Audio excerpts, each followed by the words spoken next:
Hi friends, எல்லோரும் எப்படி இருக்கிறீங்க? நல்லா இருக்கிறீங்களா? நான் இங்கே ரொம்ப நல்லா இருக்கிறேன். இப்போ நம்ம வீடியோவில் போகலாமா? இன்றைக்கி நம்ம கோதுமை மாவை வச்சு பால் எடுத்து அதை நம்ம அல்வா செய்ய போகிறோம். ஏற்கனவே கோதுமையை வச்சு செய்யலாம், கோதுமை மாவை வச்சும் செய்யலாம். நான் ஃபஸ்ட் டைம் கோதுமை மாவை வச்சு நான் பால் எடுத்து அல்வா செஞ்சுருக்கிறேன். ரொம்ப சூப்பராகவே வந்திருக்கு. இன்னும் ஒரே ஒரு மிஸ்டேக் மட்டும் நான் செஞ்சுட்டேன். அது என்னென்னு உங்களுக்கு சொல்கிறேன். நம்ம ரொம்ப பெரிய லெவல் நிறையா செய்யலைண்டா கூட ஒரு 100 கிராம் மாவை போட்டு நீங்கள் செஞ்சு பாருங்களேன். உங்களுக்கு அந்த டேஸ்ட்டு ஓகே இருந்துச்சு அப்படின்னா நீங்கள் அதுக்கப்புறம் 1/2 கிலோ மாவை போட்டு செய்யலாம். இப்போ வீடியோவில் போகலாமா? நான் எடுத்துருக்கிறது கோதுமை மாவு எடுத்துருக்கிறேன். 1/2 கிலோ. இந்த கப்பில் நல்லா கரெக்டாக நீங்கள் அளந்தீங்கன்னா 1/2 கிலோ வரும். இதை இப்போ நம்ம வெறும் தண்ணி மட்டும் போட்டு நம்ம சப்பாத்தி மாவு பக்குவத்துக்கு பிணைஞ்சிக்கிடுவோம். சரியா? ரொம்ப இறுக்கமாக பிணையக்கூடாது. சப்பாத்தி மாவு எப்படி பிணைவோமோ அதே லெவலுக்கு நீங்கள் மாவை போட்டு தண்ணியை தொளிச்சு விட்டு பிணைஞ்சிக்கிறங்க. இப்போ நம்ம மாவு பிணைஞ்சாச்சு. இதை நீங்கள் 2 உருண்டையாக கூட போட்டுக்கலாம். அந்த உயரமான பாத்திரமாக வச்சுக்கிட்டால் நல்லதுப்பா. சரி, நான் இதிலேயே மாவு பிணைஞ்சி இதிலேயே போட்டுட்டேன். பார்த்தேன் அந்தளவுக்கு மேலே உள்ளது நல்லா மூடலை. அதோடு நான் என்ன செஞ்சேன், 1 லிட்டர் தண்ணி ஊற்றினேன். அதோடு நான் என்ன செஞ்சேன், 2ஆக பிரித்து போட்டுட்டேன். 2 உருண்டையாக்கி போட்டுட்டேன். சரி, இதிலே ஊறட்டும். அதுக்கப்புறம் பாத்திரத்தை மாற்றிக்கிறோம். ஓகேயா? நீங்கள் கொஞ்சம் மாவு கூட போட்டு செய்யலாம். 100 கிராம் மாவு கூட நீங்கள் போட்டு செய்யலாம். 200 கிராம் மாவு போட்டு செய்யலாம். இது அல்வா நல்லா நிறையா வரும். அப்புறம் இது நல்லா ஊறிக்கிட்டு இருக்குது. 2 ஹவர் கழித்து எடுத்து மாவை பிணைஞ்சிக்கிறங்க. உங்களுக்கு கொஞ்சம் புளிப்புத்தன்மை உங்களுக்கு வேணும் அப்படின்னு நினச்சிங்க அப்படின்னா நீங்கள் ஒரு 4 ஹவர் இந்த மாவை நல்லா ஊற விட்ருங்க. ஊற விட்டு நீங்கள் பிணைஞ்சிக்கிறேன். உங்களுக்கு லைட்டாக உங்களுக்கு புளிக்கும். எனக்கு புளிப்பு வேண்டாதனால 2 ஹவரில் நான் பிணைஞ்சிட்டேன்.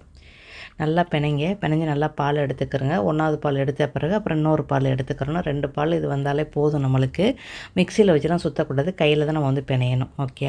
இதே மாதிரி தான் நம்ம சம்பா கோதுமை இருந்தால் கூட நீங்கள் ஊற வச்சு ஒரு 4 மணி நேரம் 5 மணி நேரம் நீங்கள் ஊற வச்சு பால் எடுத்து இந்த மாதிரி நீங்கள் செய்யணும். ஓகே? அதுவும் நல்லாயிருக்கும், இதுவும் நல்லாயிருக்கும். ரெண்டுமே சேம் தான், ஒன்றும் பிரச்சனை ஒன்றும் வித்தியாசம் ஒன்றும் தெரியலை எனக்கு.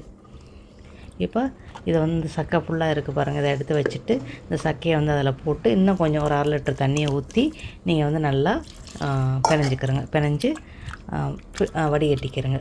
அப்புறம் இன்னும் ஒரு தடவை வடிகட்டணும். எதை வச்சு வடிகட்டுறோம்னா நைஸ் வடிகட்டி, டீ வடிகட்டுவோம்ல அதில் வடிகட்டினா துணியில் வடிகட்டிக்கிறங்க. இல்லை கொஞ்சம் கூட நம்மளுக்கு கசடு இருக்கக்கூடாது.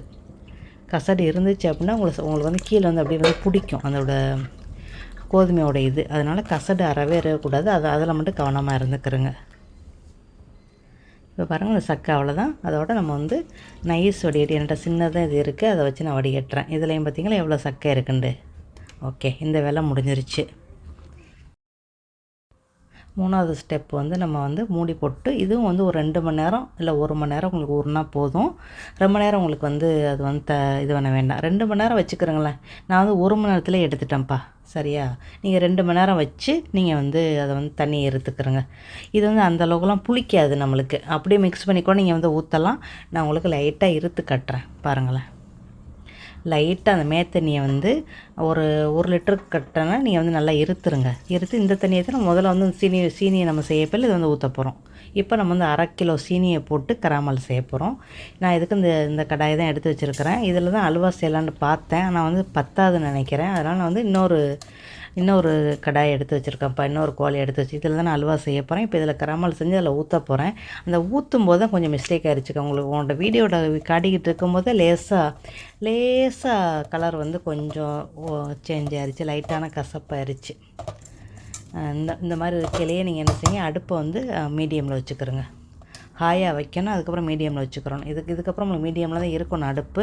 முடிஞ்சால் கொஞ்சம் லோவிலே ஆகிக்கிறேங்க. போதும், இந்த அளவு வந்தாலே போதும். நீங்கள் அந்த பால் எடுத்து இதில் ஊற்றிடுங்க. போதும், இதுக்கு மேலே வைக்க வேண்டாம். ஓகேயா?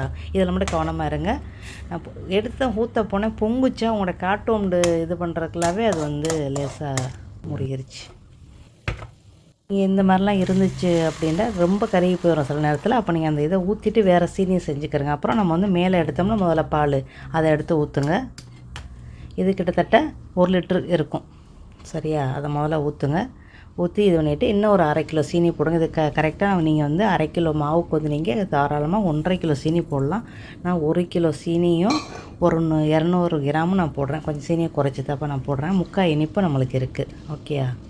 அதுக்கப்புறம் சீனி பார்த்து தான் நீங்கள் பார்த்துக்கிறங்க. அந்த பாலையும் இன்னும் ஒரு பால் இருக்குல்ல, இதையும் ஊற்றிட்டு நீங்கள் பார்த்து, இது திக்கு பால், இது ஒரு 3/4 லிட்டர் இருக்குது. அவ்வளோதான். இல்லையா உங்களுக்கு இந்த பால் மட்டும்தான் வேணும் அப்படின்னா அந்த பாலை அளந்துக்கிறங்க. அளந்துக்கிட்டு இதோட இன்னொரு 4 மடங்கு தண்ணியை ஊற்றி நீங்கள் மிக்ஸ் பண்ணி நீங்கள் வந்து இதே மாதிரி செய்யலாம். உங்களுக்கு வந்து வேணாம் அப்படின்டா. நம்மளுக்கு வந்து அது புளிக்கலாம் இல்லை. சில பேருக்கு அல்வா புளிக்கும்ல, அப்போ அவங்க வந்து புளிச்ச தண்ணியை ஒரு கப்பு எடுத்து வச்சுக்கிறோங்க. அந்த தண்ணியெல்லாம் கீழே ஊற்றிடணும். ரொம்ப போச்சுன்னா கீழே ஊற்றிடணும். மாவு தான் உங்களுக்கு கீழே இருக்கும், அதை மிக்ஸ் பண்ணிக்கிறணும். அந்த புளிச்ச தண்ணியை வந்து அந்த 1 கப்பு இல்லை 1/2 கப்பாக நீங்கள் வந்து புளிச்ச அல்வா லைட்டாக புளிக்கணும் அப்படின்னா நீங்கள் லேசாக அதில் ஊற்றலாம். திருநெல்வேலியில் இயற்கையாக லேசாக புளிக்கும், சில பேர் செய்கிறது புளிக்கும். எனக்கு வந்து அந்த புளிப்பு வேணான்னு தான் நான் வந்து கொஞ்ச நேரம் மட்டும்தான் ஊற வச்சேன். அதே மாதிரி அந்த தண்ணி தெளிகிறதுக்கும் 1 மணி நேரம் தான் வச்சேன். ஓகேயா, நீங்கள் ஒரு 3 மணி நேரம் வச்சிங்க அப்படின்னா உங்களுக்கு லைட்டாக புளிக்கும். அப்போ நீங்கள் தண்ணியை வந்து இருத்துருங்க. இப்போ பாருங்கள், 1/2 கிலோ மாவு போட்டோம். அதுக்கு வந்து நம்மளுக்கு 3 கிலோ அல்வா வரும்னு நினைக்கிறேன். இப்போ இது ஏன் நான் இதே அடிக்கடி செய்யறதில்லை அப்படின்னா, சீனி அதிகமாக இருக்குது. 1 மடங்கு மாவு போட்டோம் அப்படின்னா 3 மடங்கு சீனி போட வேண்டியதாக இருக்குது, 2 மடங்கு நெய் போட வேண்டியதாக இருக்குது. இது கொஞ்சம் ஓவராக தெரியும், அதனால தான் இந்த ஸ்வீட் நான் அவ்வளோவா செய்கிறது கிடையாதுப்பா. நான் என்ன செய்வது, கொஞ்சமாக கேசரி மாதிரி கொஞ்சம் மாவை வறுத்து கொஞ்சமாக இது பண்ணி கொஞ்சமாக செஞ்சுக்கிறது. இந்த மாதிரி நான் ரொம்ப நாளாக ஆயிடுச்சு செஞ்சு. நீங்கள் இதை வேண்டாம் கொஞ்சம் குறைச்சி வேண்டாம் செய்யுங்க. இப்படி தான் மற்றாலும் எண்ணெய் நெய் அதிகம் சீனி அதிகம், அதை பார்த்துக்குறோங்க. நம்ம நீங்கள் சாப்பிட்றதா இருந்தால் உங்களுக்கு இப்போ டைபெட்டிஸ் இருக்குது, ப்ரெஷர்லாம் இருக்குது அப்படின்னா இது ரொம்பலாம் எடுக்க முடியாது. கொஞ்சம் ஒரு ஆசைக்கு எடுத்துகிட்டு மாத்திரை போட்டுக்கிற வேண்டியது தான், அவ்வளோதான். நான் முடுக்கு நெய்யை வந்து குறைச்சாப்பா போடுறேன். கிட்டத்தட்ட ஒரு 300 கிராம் நெய் தான் நான் போடுறேன். அதாவது நம்ம வந்து 1/2 கப்பு போடணும், நான் வந்து 1 கப்பு நெய் தான் போடுறேன். இன்னமும் இதுக்கு நெய் போட்டாலும் இன்னும் நல்லாயிருக்கும். நான் வந்து கரெக்டாக 1 கப்பு நெய் போடுறேன். இந்த அளவுக்கு நம்ம வந்து 1/2 கப்பு நெய் போடணும், போட்டால் நல்லாயிருக்கும்.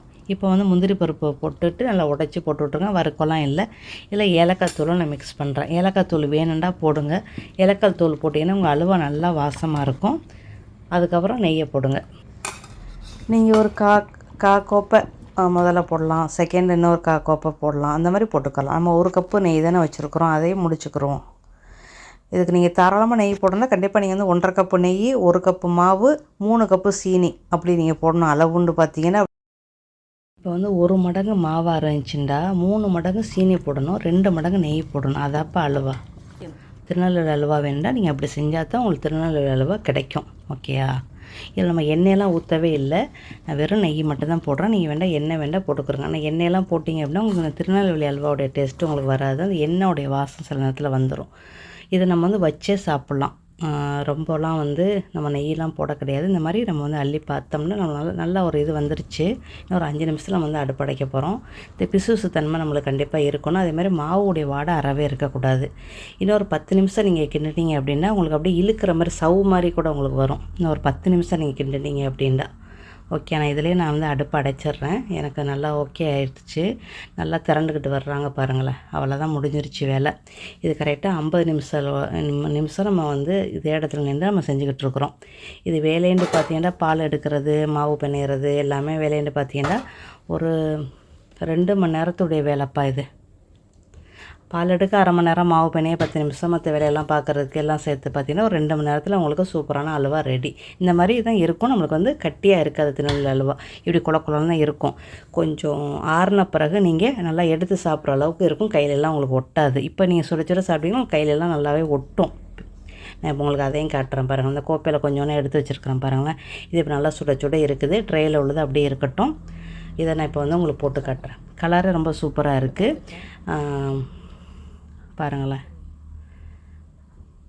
இதில் வந்து நான் செஞ்ச மிஸ்டேக்னு பார்த்தா கிராமல் வந்து கொஞ்சம் 1% கூடுதலாக வந்து இது பண்ணிருச்சா தான் நான் செஞ்ச மிஸ்டேக், வேறு ஒன்றுமே இல்லை. நீங்கள் கோல்டன் கலர் வரையிலேயே அந்த பாலை எடுத்து அதில் ஊற்றிடுங்க. நீங்கள் ஆர்டர் எடுத்து கூட செய்யலாம்ப்பா. ஓகே, இந்த நாட்டிலலாம் வந்து வெளிநாட்டிலலாம் நம்மளுக்கு இந்த மாதிரி அல்வாலாம் கிடைக்காது. நீங்கள் ஆர்டர் எடுத்து கூட நீங்கள் தாராளமாக செய்யலாம். நீங்கள் வந்து கொஞ்சமாக முதல்ல செஞ்சு பாருங்கள். அதுக்கப்புறம் பெரிய லெவலில் செய்யணும் அப்படின்னா பெரிய பெரிய சேனல்கள்லாம் இருக்கிறாங்க. அந்த இடத்துலையே போய் திருநெல்வேலி அல்வாண்டா திருநெல்வேலியில் போய் எடுக்கிறாங்க. அது டீனாஸ் கிச்சன்லாம் அருமையாக செய்கிறாங்க. சரசு சமையல் கூட நல்லாவே செய்கிறாங்க. அதை பார்த்து கூட நீங்கள் செய்யலாம். ஃபஸ்ட் டைம் செய்யும்போது உங்கள் ஃபேமிலிக்கெல்லாம் முதல்ல செஞ்சு கொடுங்க. நீங்கள் வீட்டுக்கு செய்யணும் அப்படின்டா சின்ன ஃபேமிலியாக இருந்துச்சு அப்படின்டா ஒரு 200 கிராம் இல்லை 100 கிராம் மாவை போட்டு நீங்கள் செஞ்சு பாருங்கள். ஓகே, இப்போ கரெக்டாக 3 ஹவர் ஆயிடுச்சு. நம்ம டப்பர்லாம் போட்டாச்சு. இது நீங்கள் வெளியிலேயே ஒரு 4 நாளைக்கு வைக்கலாம். நீங்கள் ஐஸ் பெட்டிக்கில் வச்சிங்கன்னா 1 மாதம் வரைக்கும் நீங்கள் எடுத்து கொஞ்சோன்னு எடுத்து ஆவியில் வச்சு நீங்கள் சாப்பிட்லாம். இது வந்து 1 மாதம் வரைக்குமே உங்களுக்கு நல்லா ஃப்ரெஷ்ஷாக நல்லாவே இருக்கும். அந்த ஆவியில் வச்சிங்கன்னா மறுபடியும் அந்த எண்ணெய் வந்து லைட்டாக உங்களுக்கு வெளியாகும். அப்போ நீங்கள் சாப்பிடல உங்களுக்கு நல்லா டேஸ்ட்டாகவே இருக்கும். அடுத்த பேரில் சந்திக்கலாம். அஸ்ஸலாமு அலைக்கும்.